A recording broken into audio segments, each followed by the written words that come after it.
to see that start. Thank you very much.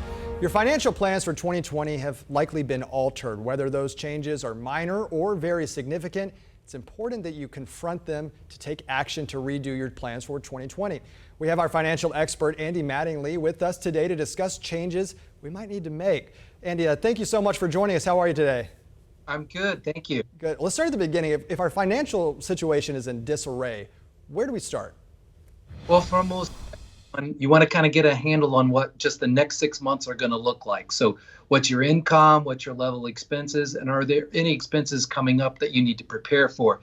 And you start by looking back at the last 3 to 5 months of your expenses to kind of put together what the situation is going to be.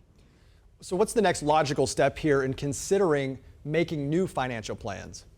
Well, so this is where you're really going to have to decide where you're going to make those cuts. And from a financial perspective, these can be very drastic and really kind of difficult to consider. Andy, what is the most difficult change that you've found that people have to make? Some of the most difficult decisions can be centered around transportation and housing, because if you have to make some really drastic reductions, you're going to need to lower your car payment and or your monthly housing expenses, because that may be the only way you can get the significant savings that you really need based on your new level of income.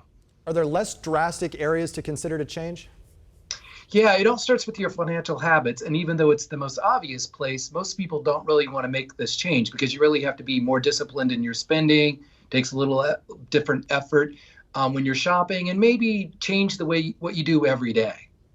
What about when it comes to expense category? What should be the primary focus here? Yeah, so the first place to look at is entertainment and communication category, kind of putting them all together, because this is really where you're thinking about how much you eat out, what your mobile phone plan is, and how many different streaming services you have. And for some people right now during this time, they've relied on a lot of those things, but maybe this is where you need to start cutting back some of that. This may be an area that we don't often like to think about, but what about some behavioral changes that can net positive cash flow? Well, it sounds really simple, but because we're all very time-starved, can be difficult. But it's making sure you don't shop at one place for everything. So you really need to compare prices, look for discounts and coupons, and let those two actions decide where you're going to make all of your purchases. And you can see significant savings on everything from groceries to your car insurance. Makes sense. Andy Mattingly, thank you so much for joining us today. It's great advice there. Thank you.